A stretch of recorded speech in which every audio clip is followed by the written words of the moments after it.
Okay, well, they can't be here tonight, but there are 9 different species of fish who would be particularly proud of tonight's speaker. They are freshwater fish. You'll find them in rivers, lakes, sometimes in India and Sri Lanka. Their genus, their family name for all 9 species is Dawkinsia. The scientists who first described these fish as a genus named them to honor the British author, the zoologist, and former Charles Simonyi Professor for Public Understanding of Science at Oxford University, Richard Dawkins. So he's got 9 fish namesakes. The males are especially good looking, I'd have to say, a little on the flamboyant side. They grow long filaments off their fins that dangle and dance in the water. Those filaments they resemble peacock's tails, and they take a lot of energy and time to build and maintain, but they do get attention. They get a lot of attention. But meanwhile, far, far away from Sri Lanka, hundreds of thousands of miles away, deep in space, there's a rock moving slowly around the sun, one of the many asteroids in the belt between Mars and Jupiter. And in 1982, when astronomers found rock number 8,331, they decided to name it again after the zoologist, author, professor, and our guest tonight, Richard Dawkins, the fish guy. So, now it's not everybody who gets his name on 9 fish and a sun-orbiting rock, but Richard Dawkins has had that kind of career. Over the last half-century, his mind has ranged widely over so many topics: evolution, zoology, cosmology, culture, religion, computing, himself.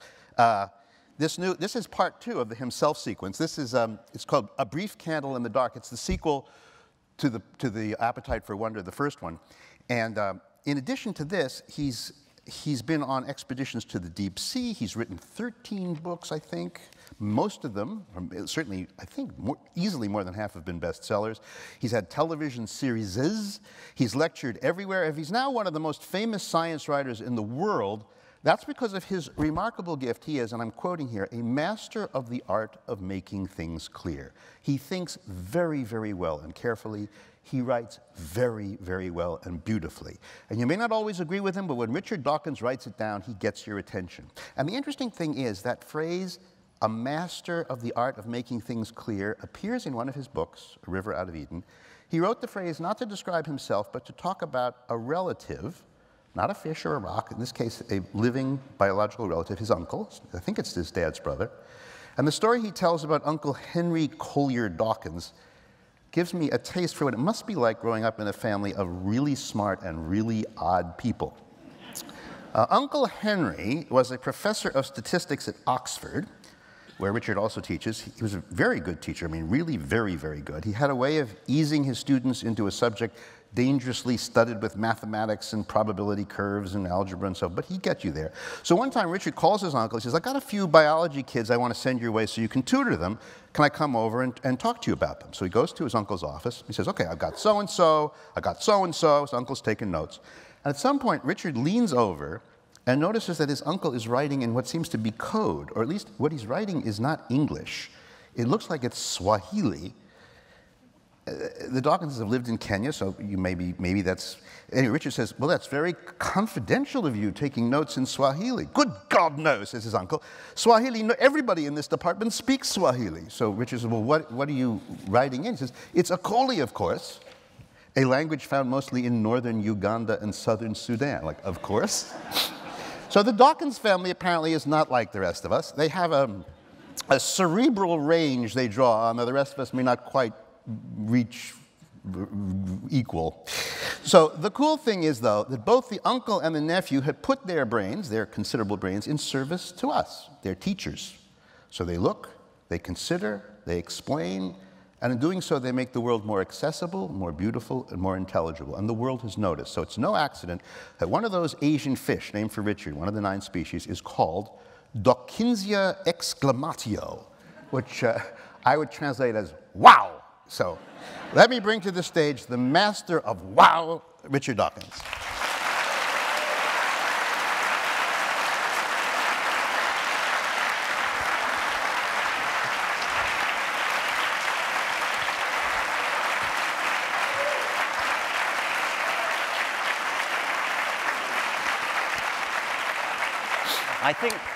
I think that's without doubt the best introduction I've ever had. So let's talk about this. Apparently they like you. So let's talk about the uncle. Just briefly, it doesn't really matter in anything, but the uncle had a railroad. Remember when yeah. What's that? Was, yes. He was always known by his second name of Collier, by the way. His first name was Henry.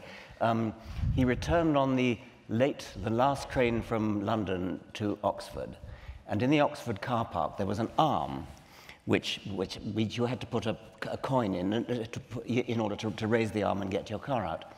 And the arm had broken down, so everybody was trapped in the car park. And the station officials had all gone home. Uncle Collier was on his bike, so it was no problem to him, but out of sheer altruism, he broke the arm and marched up to the station master's office and parked it outside with a note giving his name and address, saying why he'd done it. And so all the car people were gratefully drove home. He was prosecuted for this and fined, which I think is an outrage. But years later, after his death, I happened to meet an old professor of physics called Nicholas Curti, and when he heard my name, he said, "Dawkins? Are you any relation of the man who broke the arm at the station?" So I said, "Well, yes, I'm his nephew." And he said, "Let me shake your hand. Your uncle was a hero." We won't mention the relative of yours who bombed Yale University. We'll just let it go. Okay. So I want to talk to you a little bit about your writing. Regular people, wake up in the morning, you brush your teeth, you think about breakfast, you think about the chores you've got to do during the day. And if you can get through the day, that's a good day. You once wrote that there's an anesthetic of familiarity, a sedative of ordinariness, which dulls the senses and hides the wonder of existence. That all of us don't pause at beetles or gaze at the moon that often. We just do what we do. You notice your books are kind of like thumbtacks that just say, ouch, and the world is beautiful and mysterious. I'm wondering, how did this start? Like, were you born this way? Did you stop at buttercups at age 4? Or? Not really, but I've long liked science fiction, and if you think about what it would be, one of the attractions, the romances of science fiction is you imagine yourself going to a totally alien world. You go to Mars, you go to Proxima Centauri, one of its planets or something, and you see totally strange things, utterly weird things. We are in that situation, but on this planet. It's just that we've been dulled by the anesthetic of familiarity. And what I want to do is to recapture that feeling that you would have if you went to another planet and saw everything totally strange. It is totally strange, and we shouldn't let ourselves be dulled by the sheer familiarity. Well, isn't it when you're 3, doesn't everything seem kind of wonderful? And when you're 30, less so, and when you're 50, So I have a sense that maybe there's a boy in you that just wouldn't grow up? Or, no, well, I think it's a nice thought that children have that, but I'm not sure that they do. I try, and I think other writers like Carl Sagan try to recapture that feeling. And to use a phrase like the anesthetic of familiarity does, I think, help to get it. When you think that here we are on this planet, and it's as though we've just woken up, but we haven't just woken up. We've drifted in a rather boring way into it. We've grown up in it. But if you had just come round from the anesthetic, and when you think that you are the product of purely naturalistic forces on this planet, atoms bumping against each other, and producing through this remarkable process called evolution by natural selection, producing objects of the prodigious complexity that we are, with brains that have evolved to the point where they are capable of understanding the process that brought them here. I mean, that blows away the anesthetic of familiarity. Well, there's one, speaking of that, there's one time you're in Panama and you're watching some driver ants. I think it's where you are. And you're waiting for the Queen. Maybe all English people wait for the Queen, whatever the Queen. So there's a moving wave. This is what you describe. You say, she appears, as a moving wave of worker frenzy, a boiling peristaltic ball of ants with linked arms. She's somewhere in the middle in this seething ball of workers. And then you say, her soldiers are guarding the master copies of the very instructions that made them do the guarding. Whoa. So the queen has given them their inheritance, their genetic inheritance, and their genetic inheritance says to them, protect the queen. So you're watching a kind of riddle in motion. That's right. They contain the genes which make them do the protecting of the queen, and the master copy of those genes is in the queen. So they are defending the master copy. I called it the Ark of the Covenant. It's just that I'm so jealous that you get to think, like, did you think of that later? Or did it occur to you, did you just sit there and watch the queen go by and say, oh my God, there's a riddle here, I'm looking at a walking riddle. Well, the Ark of the Covenant, I mean, that's just the Bible, of course, and which everybody knows their Bible. And I don't even want you to go near the Bible here. I'm happy with that. But I mean... No, I'm asking, like, does this come easy to you, or is it, like, do you see things in layers? Like, it seems like, I don't know whether it's fluent, or whether you're working with 9 pieces of paper going, no, it's not a peristaltic ball, it's a flat ball. No, I think it's pretty spontaneous. Wow. Yeah. This is just unfair. But isn't it a wonderful thought that these workers, they're not going to reproduce themselves, they're sterile. Mm. And they are guarding the queen with jaws agape, and they're guarding her because copies of the genes that are making them do it, copies of the genes that gave them these massive jaws, are in the queen. Mm. And it's only the queen's copy that's going to be preserved. And so the rule that says genes work for their own preservation is here, in this particular case of ants, is here working sort of vicariously across to another individual. So you could think of the queen as the master copy, the master die, the Ark of the Covenant. Okay. There is, I detect sometimes in reading your books, there's a kind of a fight going on between the logician and the poet in you. So let me just deal with the logician first. I think if most of us see a magic trick, we would just go, whoa, that's amazing. And you'd fall for it a little bit. You were watching TV on some shameful afternoon, apparently, and you watched... ashamed of this story. Yes. That's why I'm asking it.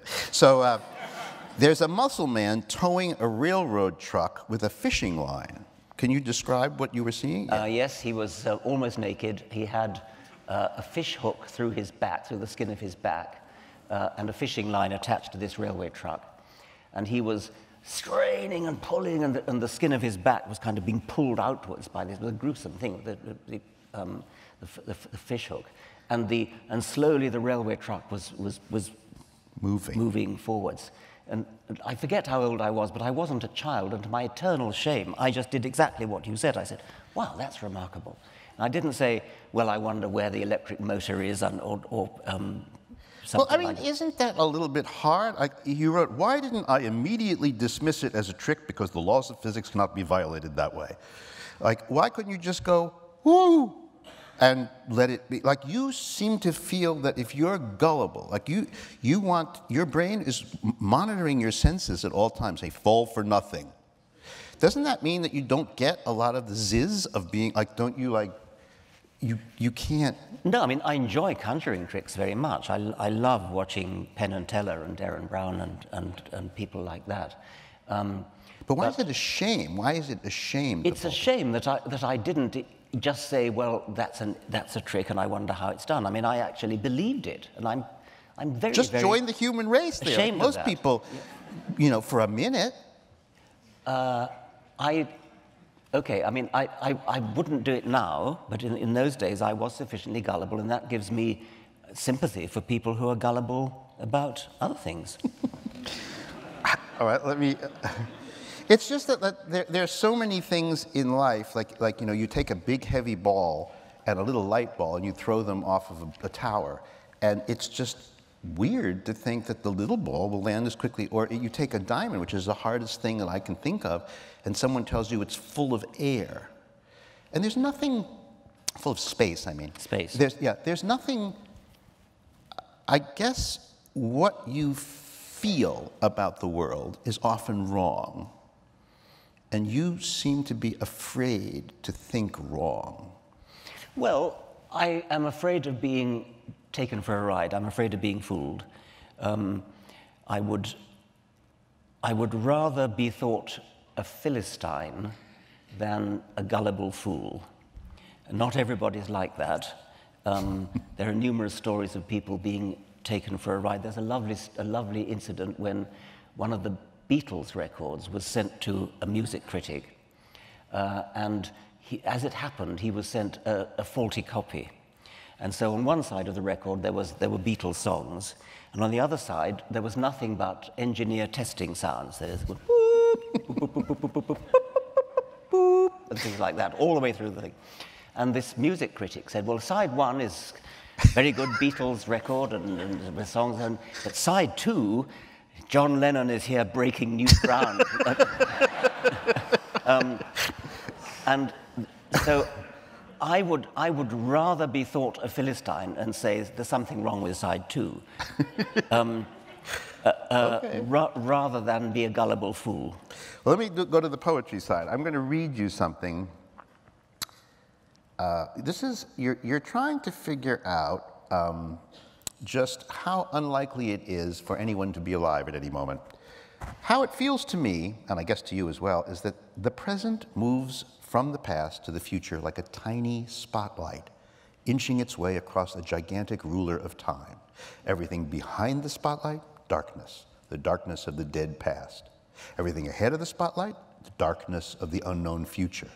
The odds of your century being the one in the spotlight are the same as the odds of a penny tossed down at random is going to land on a particular ant crawling somewhere on a road from New York to San Francisco. In other words, it's overwhelmingly probable that you are dead.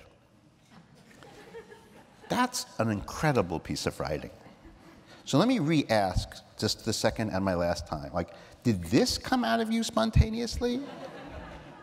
Or is this the 15th draft? No, it is. I mean, actually, that originally came in the Christmas lectures that I gave. The Royal Institution in London has this thing that goes back to Michael Faraday in the 1820s of lectures for children.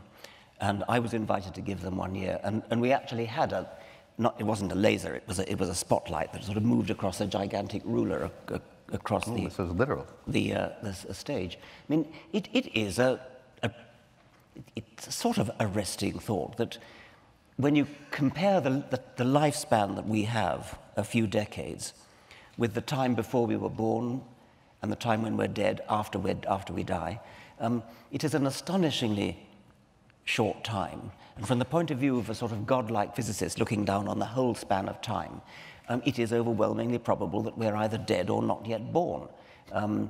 And so enjoy it while you've got it. And that's really the sort of... let me ask you about the way you write stuff.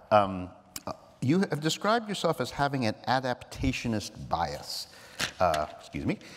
to describe how evolution works. I want to choose, I find this wonderful, but I want to sort of go through it. Let's suppose I'm a bat, and my problem is I'm hungry and I want to eat, but I'm a night creature. So you ask, well, what's the best way to be a bat? And this takes you, because the choices are, you could use light or antennae or smell or hearing or touch or whatever. How do you go from there? Well, physics allows you to use whatever medium is available. Light is not available. You could make light, have a flashlight, but that's immensely expensive. Or you could use sound, and that's what bats do. They give very, very high-pitched cries, and they time the echo before the echo bounces off, the sound bounces off an insect prey, yeah, and comes back. And the brains of bats have been evolved to such a high degree that they have a perception which is not far short of the sort of perception that we can get with our eyes. And bats can navigate through fine wires that just allow them to pass through. Bats can catch insects on the wing in total darkness by using echoes. And the story becomes more elaborate when you say, well, in order for this to work, the the cries that they emit have got to be extremely high-pitched, because only that way do you get sufficient resolution. So or much higher than yeah. that. But then it hurts your ear? And then the problem is that in order to get a decent echo back, the outgoing sound has got to be very, very loud. So that damages your ears. You deafen yourself with the sheer loudness of the sound. Make it quieter, and then you can't hear the echo, so you're stuck in a bind there. So what at least some bats do is temporarily switch the ear off immediately before emitting the cry. And they do that. They've got muscles attached to the little bones in the ear which transmit the sound. Tug on the muscle, which temporarily deafens them, emit this gigantically loud cry, release the muscle just in time to get the echo back, and then go through the cycle again, pull on the bone to make themselves deaf, and you go through this deafen, cry, undeafen, listen, deafen, cry, undeafen, listen. That sounds okay until you realize that when they're doing the final killing run into the insect, they're doing this 50 times a second. So the final machine gun-like burst as they dive into the insect. And every one of those little pulses that you hear there is temporarily deafened and then released. Isn't natural selection wonderful? Yeah, but isn't it kind of cool that you look at a bat and you think, since you're hungry and it's dark, let me roll back your batness to the very beginning, as if you were an engineer sitting at a blank page trying to come up with a design. This particular way of writing about nature, is it, if you had to defend, is it working because people think in stories? Yes, I think so. I mean, it's vulnerable, of course, to the error that the bat thinks it out, and you have to make sure that they don't get that error. And this is all done by evolution. But this engineering approach of saying, what would I do if I was an engineer? How would I design a bat? And the way I do it is to lay out all the various possibilities and then say which one do the bats actually use. I mean, another way that an engineer might think of would be to use the Doppler shift as the bat approaches the insect or the insect approaches the bat. And there are indeed some bats that do use the Doppler shift. Let me ask about metaphor. You are the author of probably the most famous modern metaphor in science, the selfish gene. I don't know how you came up with that, but once you did, what did it do for you, and what did it not do for you? I think that was in some ways a bad title, actually. I mean, with hindsight, it might have been better to call it the immortal gene, and that would have fitted just as well. The selfish gene gives the wrong idea. It gives the idea that animals or living things are selfish, and actually it's the genes that are selfish. And well, see, that was the first question. Like, who is exactly selfish in this? When you say the self, if the selfish one is the gene, then if I'm full of selfish genes and I'm just being, I don't know, driven by them, then do I? Or is it the selfish individual? No, the selfish gene can drive you as an individual to be altruistic. And a lot of the book is about that. A lot of the book is showing how selfish genes is the kind of immutable law, that the genes are selfish. But selfish genes can give rise to altruistic individuals. And the book is largely about altruistic individuals. It's been even worse misunderstood as being an advocacy of selfishness. And I've been sort of courted by ultra-libertarians who think I'm saying that it's right that rich people should, sort of screw the poor and things like that. But you did say that I would happily bring out a new book called The Cooperative Gene. Yes. That this would be pretty much an identical book to the selfish. It would be identical to the selfish gene. There's a lot in many of my books about genes cooperating with each other. Well, does that mean, like, so if I'm an herbivore, I'll have certain teeth that are good for plants, I'll have a tummy for exactly plants. What it means. And if you're a meat eater, then Yes. you'll have a different tummy, That's different right. anus, different mouth, and all this. Genes are selected against the background of the environment in which they live, but that includes the other genes in the genome. So the reason why genes are cooperative is that they are each gene is selected against the background of the other genes in the gene pool, which means the species. So in a herbivore species, herbivorous teeth, herbivorous guts, herbivorous behavior patterns, herbivorous brains, all go together. They're not actually... So if I were an herbivore and I just had a meat-eating gut, it would screw up things. That's right. I mean, it wouldn't work if you were a herbivore with one thing built to be a carnivore. It wouldn't work. So thus the cooperation. Yes. But then things get a little confusing from time to time. The metaphor sometimes runs away from you. One time you were with a Japanese TV crew. Oh, yes. This Japanese TV crew turned up in Oxford in a London taxi, and they filled the London taxi. There were sort of tripods and things sticking out of all the windows, and they arrived, and well, the first thing that happened was that the official interpreter couldn't speak English, and so the director had to explain to me what he wanted, which was he wanted me to be interviewed in the taxi. I couldn't quite understand why this was, but anyway, I was in the taxi. It was a London taxi, so the driver didn't know Oxford. London taxi drivers know London very well, but they don't know Oxford. And so I didn't have an interviewer because the interpreter had been sent away. And so I had to just talk into the camera. The cameraman was with me, and I was in the taxi. And I had to sort of just talk ad lib into the camera, and then over my shoulder give instructions to the driver, because he'd been told to take the scenic route through Oxford. And I was sort of saying, talking about selfish genes, I'd say, turn left here. And afterwards, we've managed to sort of finish the interview, finish the monologue, I should say. And I asked the director, but why did you want me to be filmed in a taxi cab? And he said, are you not author of Taxi Cab Theory of Evolution? And I said, I don't just think I quite understand what you mean. And I afterwards worked out that one of the concepts that I put forward is the idea of the individual organism as the vehicle for the gene. And I presume that a Japanese translation of one of my books must have translated vehicle more specifically as taxicab. I'm curious about political correctness. So this is religious issues aside. Has the metaphors you've used ever gotten you in trouble with unusually sensitive readers? Have you offended trans folks or women or Scottish people or gays or? Well, the selfish gene itself has been much misunderstood by people on the left who've assumed it was an advocacy of selfishness. I'm trying to think of any of the others that might have.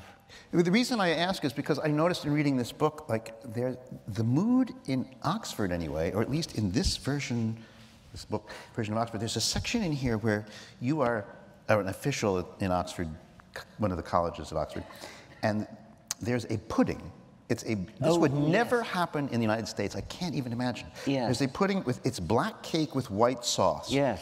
Yes, go ahead. Okay, it's called, this pudding was called nègre en chemise. A black in a nightgown or something? That's right. It means black man in a nightshirt or in a shirt. The chaplain of the college, it was my duty as sub-warden of the college to say welcome to new fellows and to say farewell to old ones in a formal speech. And so I had to make a formal speech saying farewell to the chaplain. Now, the chaplain had a very strong objection to this pudding, understandably enough. It's a very unpleasant, racist name. And so I went to the chef and asked him if at the farewell dinner for the chaplain he would put this dish on, but not with that name. I asked him to call it prêtre en surplice, which means priest in a surplice. That's quite a walk from one to the other. Well, it still captures that black-white thing. Oh, yeah, that's good. And he agreed, and so that happened. And I made my speech explaining why I had done this. But unfortunately, the next term, I was no longer sub-warden and no longer had any power. and the pudding was served up again under the original. That's so weird. Yes, it is. Like, is it still being served? No, no, but we got a new chef now. Oh, okay. There was also something called spotted dick pudding, but I won't go there. That's true. That was objected to on grounds of sexism. There are self-correcting metaphors, and you seem to delight in them, even if they're not yours. One of them comes from Doug Adams at the restaurant at the end of the universe. There was a lot of talk about that animals exist purely for our benefit, and yes. you know, we should not bother with them. They're just animals, and we can eat them, club them, whatever we want to do. And so he invents a animal that perfectly. Yes. Do you know this? It's a lovely story. The restaurant at the end of the universe. And Arthur Dent and Zaphod Beeblebrox and others are at this restaurant. And as they're at the table, a large bovine creature comes up to the table and announces itself, "I am your dish of the day. Can I interest you in parts of my body? My liver, perhaps, or the rump is very good. I've been exercising and eating a lot of grain, so there's lots of good meat there." And poor Arthur is absolutely horrified by this, and he questions the beast, and the beast then enters into a sort of moral philosophic dialogue and says, well, for years people worried about the morality of eating animals, and so it was decided to cut through the whole problem by breeding a species of animal which actively wanted to be eaten and was capable of saying so. And here I am. I like a casserole of me, perhaps? A casserole of me, perhaps. So they all say, yes, well, I'd like rare steaks all round, except Arthur, who says, I have a green salad. And when they've all made up their mind, the beast says, a very wise choice. I'll just go off to the kitchen and shoot myself. Humanely. I love the idea that you not only can play with metaphors, but you can play with the playing of metaphors, and they've worked for you and against you. But they're very much your friends. I just, in meeting some of these metaphors, I just have to, before I get on to probably your favorite book that you ever wrote. There was a time, you told me like earlier today you were in a television show, and so you have a green print on your tie. I guess, what are those like? Yes. So this is my wife paints ties, so this is a hand painted tie, unique. It's leaf insects, and you can probably see that they're green. Today, earlier today, I was interviewed on video, and I noticed that behind the chair where I was to sit, there was a green screen. And you know what that means? That means that they're going to project all sorts of images. But anything that's green will make a complete hole right through me. That's how it works. So I would have been there, and there would have been all kinds of things behind me in the background. And the television viewers would be able to see right through me in these holes. Like a fool, I warned them. I mean, it would have been wonderful if they'd taken it. The film would have gone viral. It would have been a... This tie of yours, or these ties of yours and your wife's, have gotten you...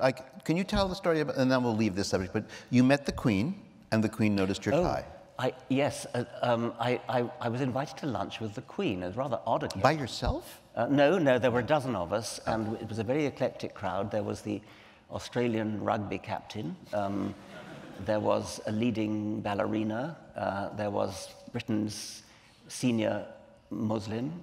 And there were 6 corgis under the table.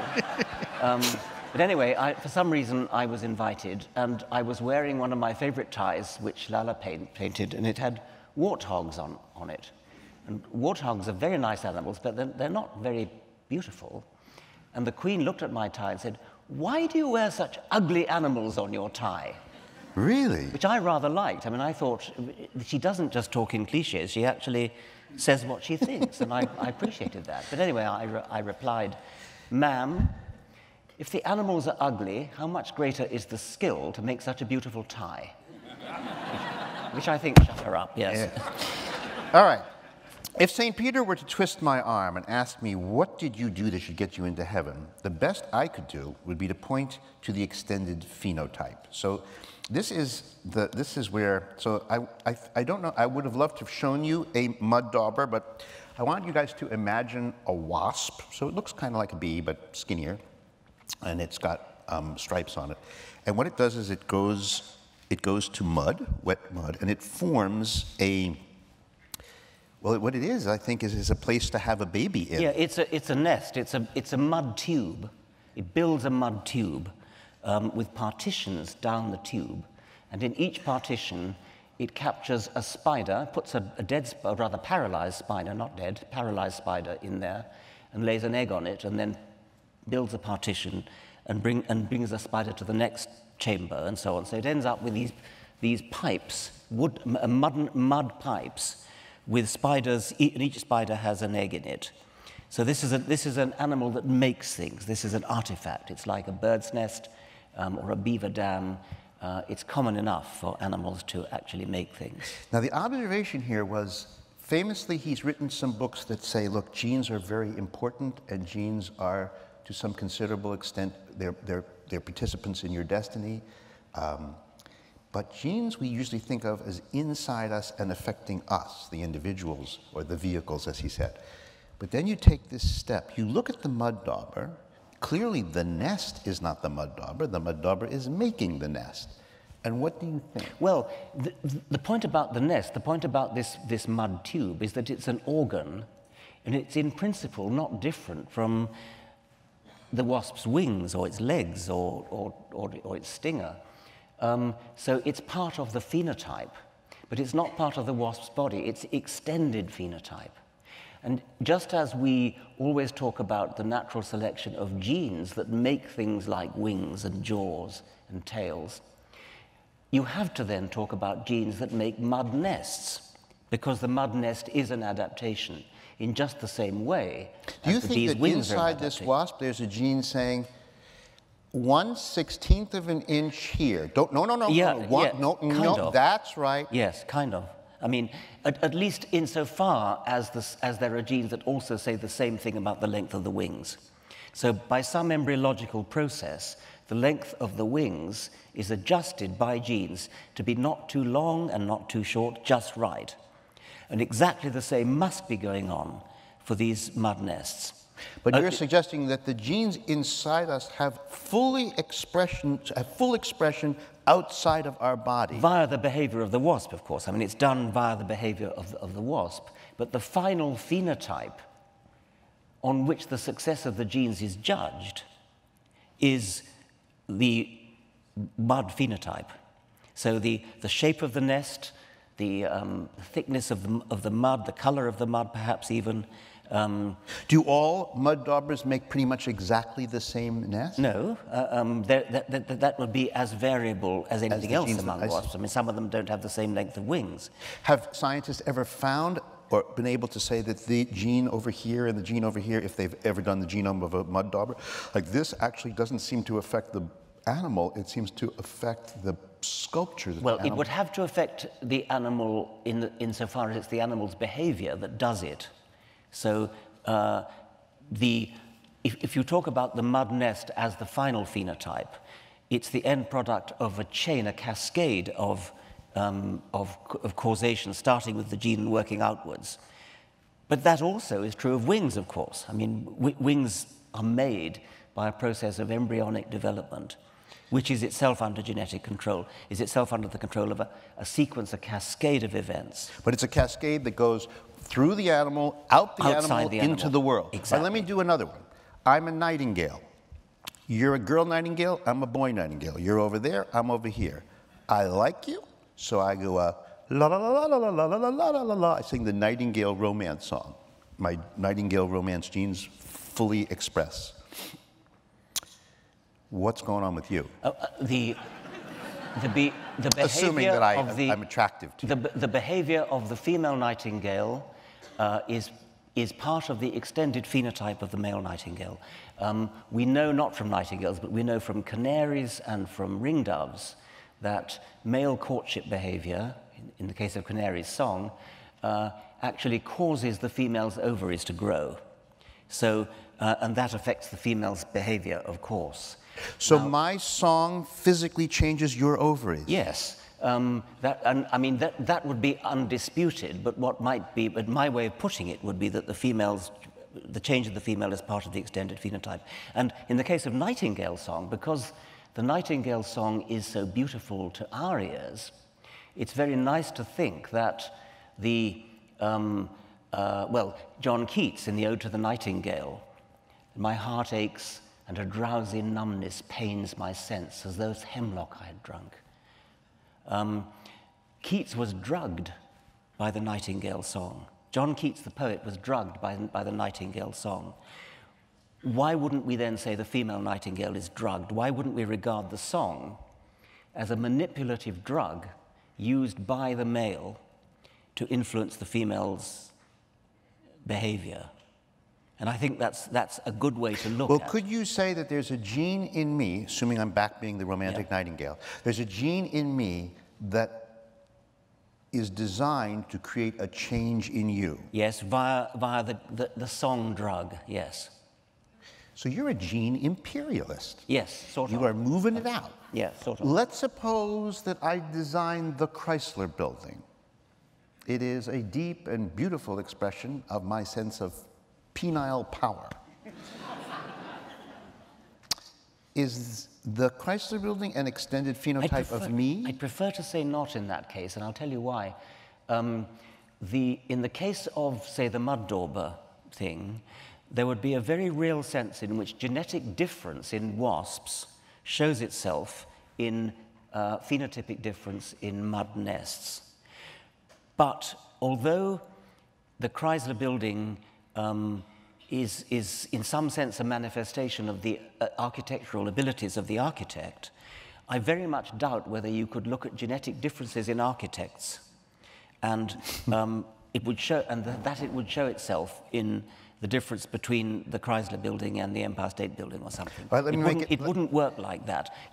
I'm almost sure you'd find that there are genes that make for good architects and bad architects. There'd be genes that make for people who are good at visualizing three-dimensional shapes, and other people would be genetically bad at visualizing three-dimensional shapes. But I'd very much doubt if there are genes for finials and Gothic architraves and things well, like to make it more subtle, let's, instead of being a human architect, let's suppose I'm beaver number 187. So I'm in Connecticut, and I'm chopping the wood, and I'm taking that brook, and I'm creating a lake. I'm damming the brook to create a lake. Would you say that the lake that I make is a genetic expression of me? I'd say it was the extended phenotype of beaver genes, and I bet, it hasn't been done, of course, nobody's done this, but I would bet my shirt that there must have been genetic differences in beavers which showed themselves in different lake phenotypes. The phenotype is important, the lake is important to the survival of the beaver. You mean like you would be able to maybe look at a pond and say, that's Harry? I saw several other... I bet you could. But otherwise, I mean, the reason I'm so confident in betting that is that the lake is clearly an adaptation. It's clearly doing the beaver some good. It must have been favored by natural selection. There must have been an evolutionary progression in which lakes got better and bigger over evolutionary time. That had to be selected, and that means that there were genes that had to be selected. So there must have been genes for lakes. That's the extreme example of an extended phenotype. But you see what you're doing? You're making the gene is expressing itself in the body, out of the body, beyond the body, and at a certain point you wonder, like, so what's the point of being me, as you put it, the taxi cab or vehicle in which the genes reside? You did say that herbivores and herbivores and what's the other one called? Carnivores. Yeah, carnivores. That they are going to need a different kind of cooperation in order to create the creature. Yeah. But why do you need individuals at all in your secret world of... Excellent question. I mean, it is a fact that the enormous majority of the phenotypic effects of genes are confined to the body in which the gene sits. So these things like beaver dams and mud dauber tubes are an excrescence. They're just a minority of phenotypic effects.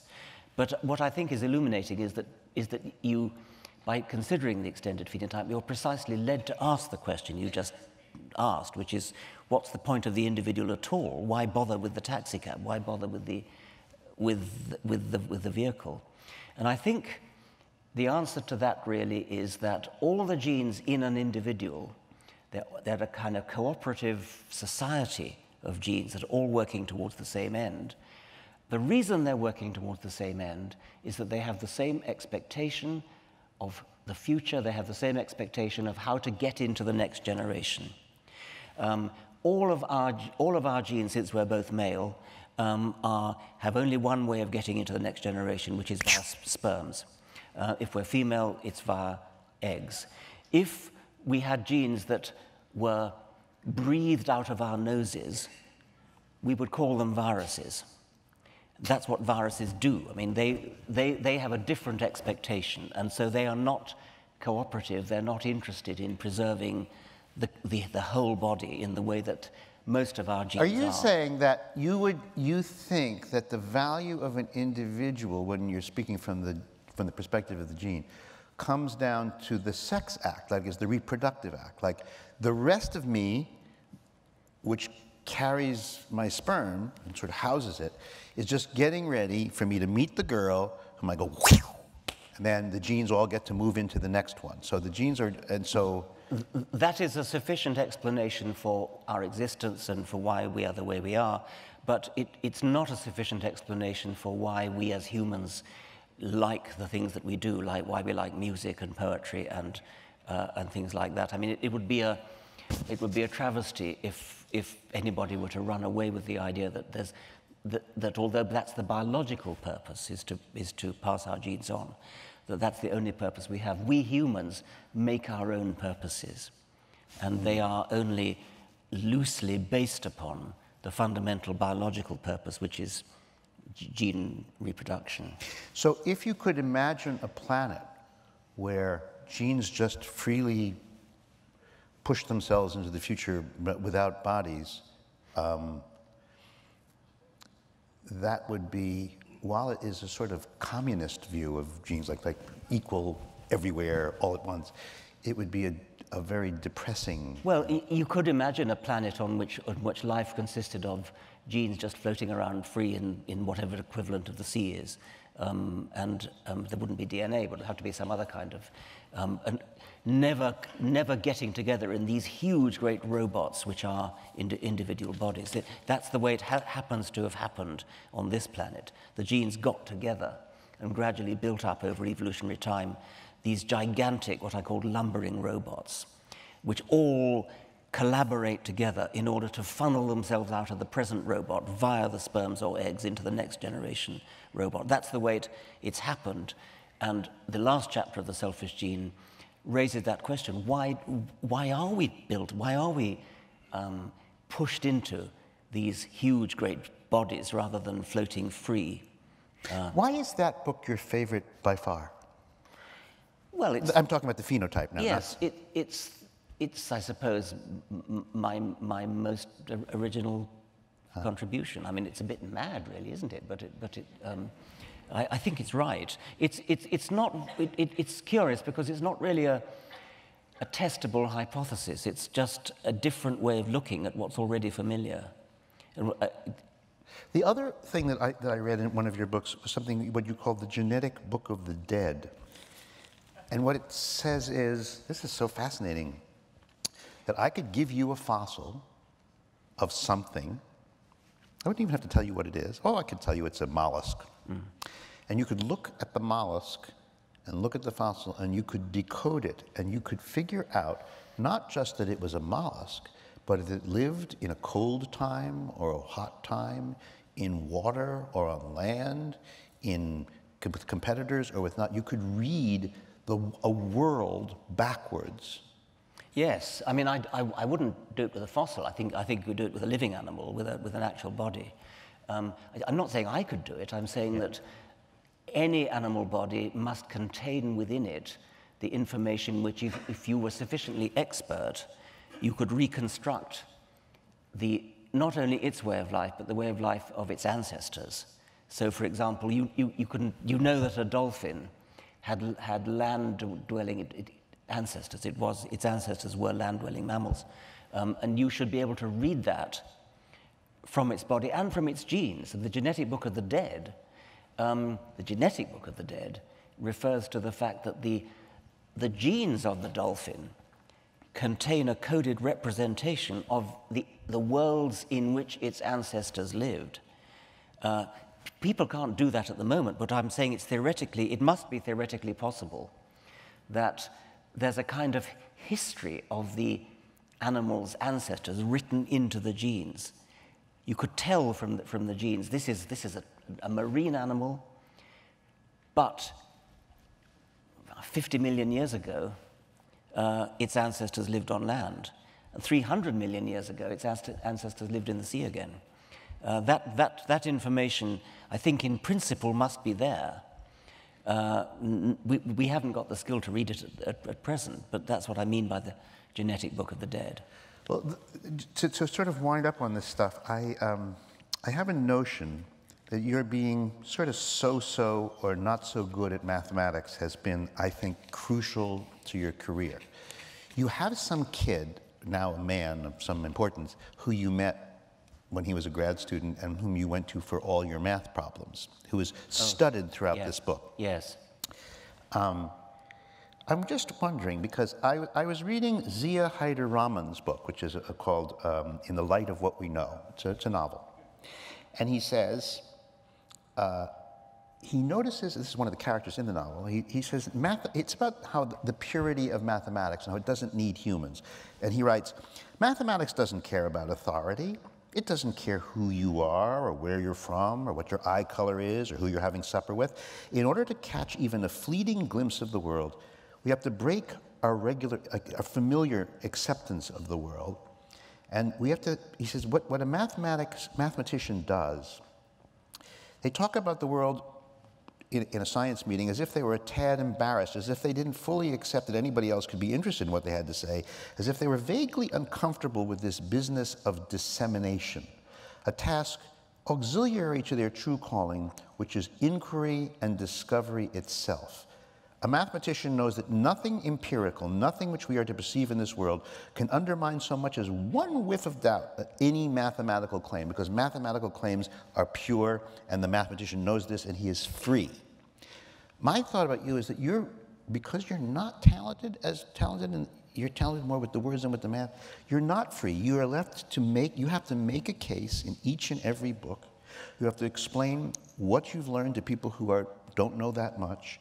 You have to talk about feeling and contention, and you have to do storytelling, and you have to use charm, and you have to have confidence, and you need to have mood on. And the reason you're good at this is because you're not good at that. Yes, I think that's got a lot in that.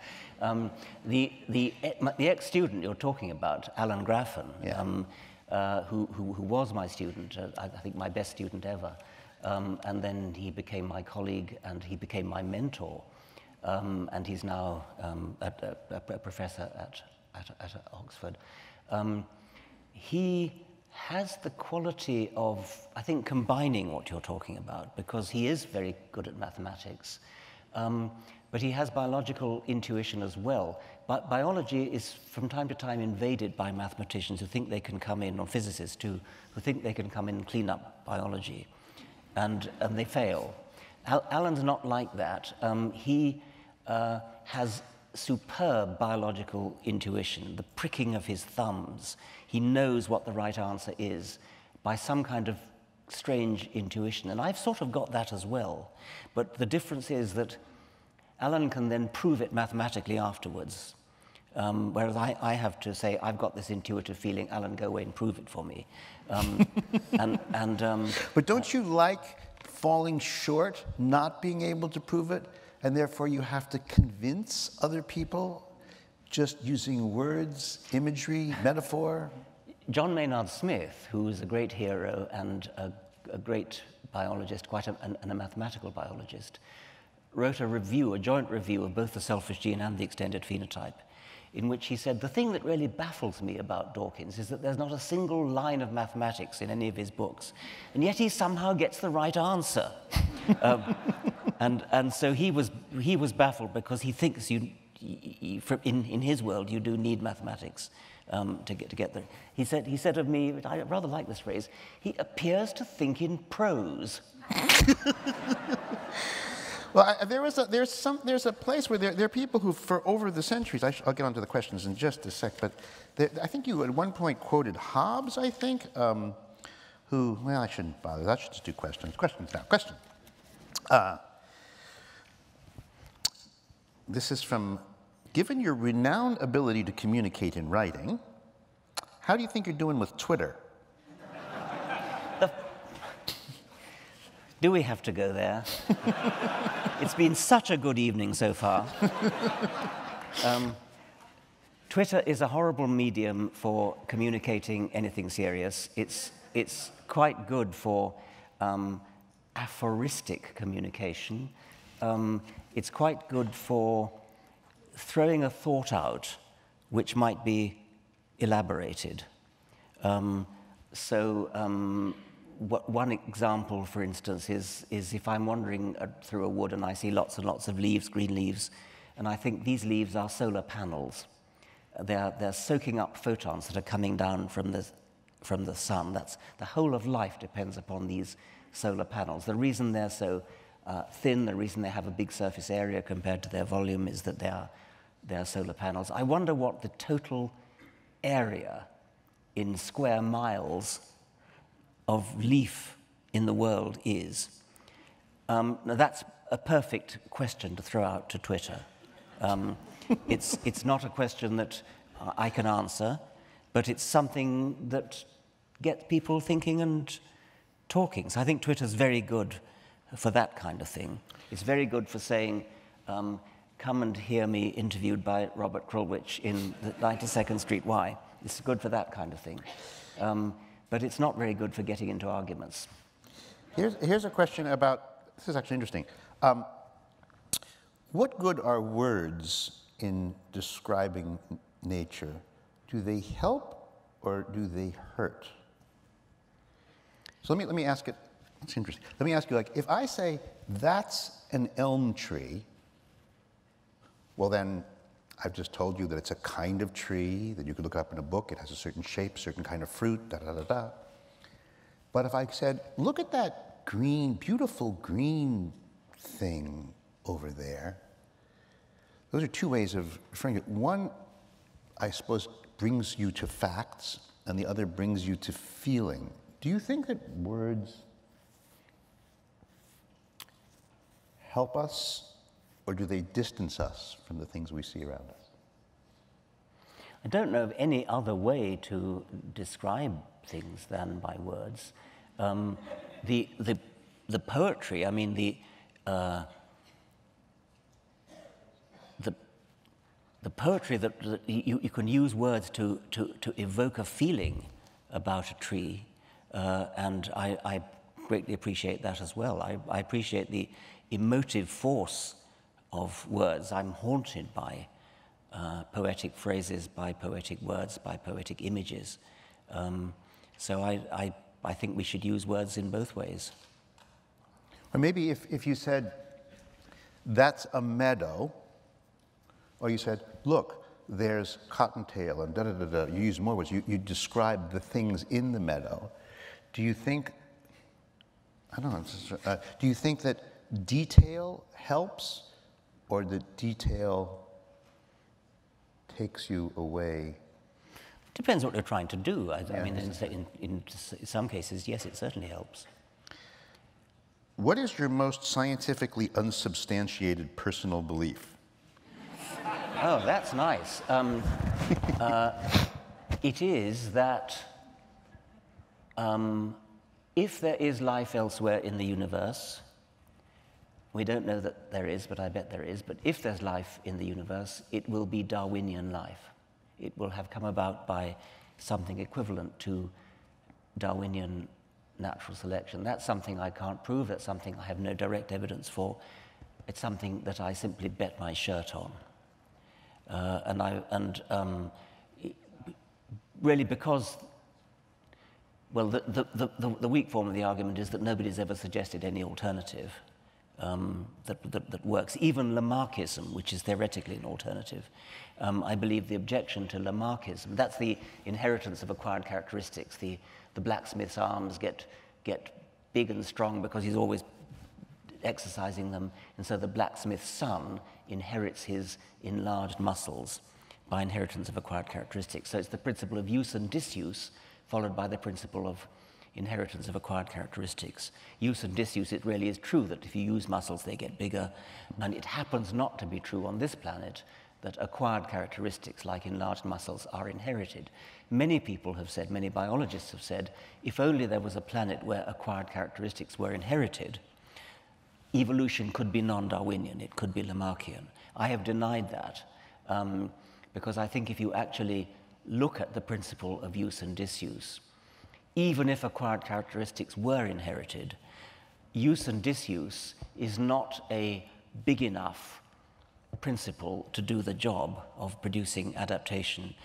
It works for the blacksmith's arms. It doesn't work for much else. It doesn't work for things like the eye.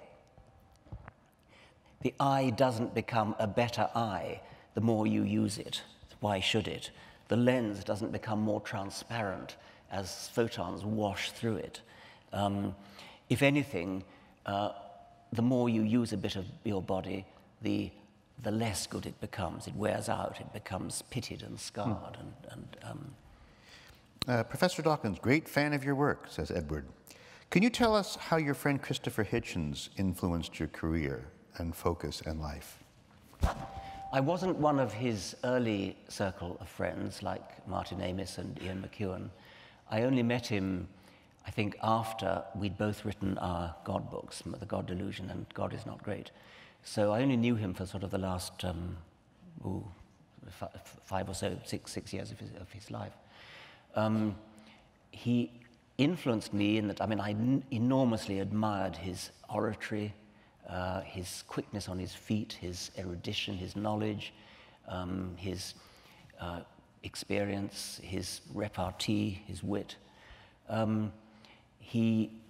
But that's not in itself, I suppose, influence, that's admiration. I interviewed him, I think I may have been the last person to give him a formal interview before he died, for New Statesman magazine, which I was guest editor for at that time for just one issue. And he told me very straight out, I said that I was a little bit worried that people think I'm strident. People call me strident and shrill. And I said, I don't think I'm strident, but a lot of people do. And he said, don't you ever stop being strident. Don't you ever be frightened of people calling you strident. That's exactly what you should be. And that made an impression on me. I'm not strident, but I take comfort. I was actually in this theater, sitting over there, I think. Tony Lewis was sitting where you were sitting. Hitchens was sitting where I'm sitting.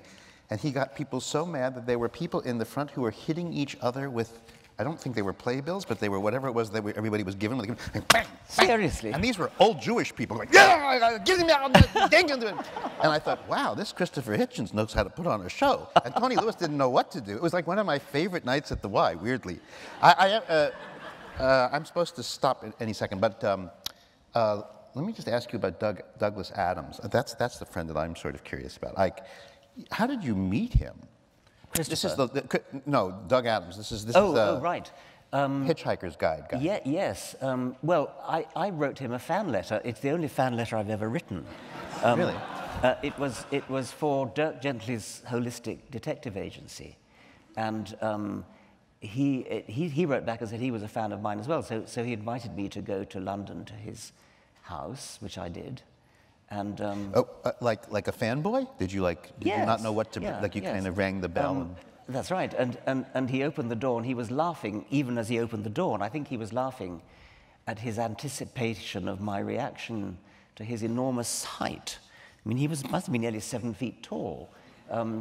And he must have been used to people being amused at this, so he laughed. But then... So the door opens and there's a laughing giant. That's right, yes, yeah.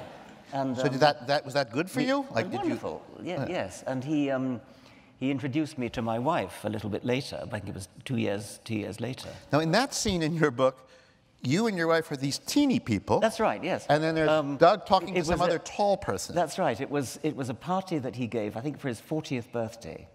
And he invited me because I was a fan of his, and he invited Lala because he had been the script editor of Doctor Who when she was the Doctor Who's girl, whatever she's called, Doctor Who's companion. Mm-hmm. And so that was where he took me over and introduced me to her. She was talking to Stephen Fry. And Stephen Fry is kind of as tall as Douglas Adams. They're both about 7 feet tall. So Lala and I were sort of talking to each other down there. And Stephen Fry and Douglas Adams were talking to each other up there. They formed a kind of Gothic arch over, exchanging lofty witticisms high above us. And so we were sort of forced to meet down here, and I shyly asked, agreed with Lala that it was much too noisy, this party, and wouldn't it be a good idea if we just slipped out, had a bit of dinner somewhere? Did the tall ones notice? And of course, no, and of course, you know, we said, well, of course we'd come back. So we went off and had some dinner at an Afghan restaurant, and we never went back to the party. That party was like a weird party. Doug Adams decided not to tell you you were sitting at chair number 2 at table 7. He simply... That was his 42nd birthday. You know, 42 is a very significant number in his world. So he had this huge dinner party for his 42nd birthday. And he had a table plan. It was about 100 people, actually. And the table plan didn't say, you're sitting here, and you're sitting here, and you're sitting there. It said, the person on your left is, as it were, Robert Krulwich. The person on your right is whoever it was. So my neighbor had a card that said, the person on your right is Richard Dawkins. Ask him to say grace.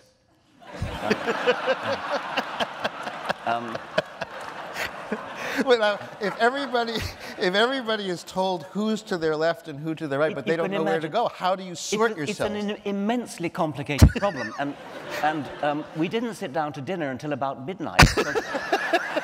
He was so busy with his fleet of Macintosh computers trying to get this thing sorted out.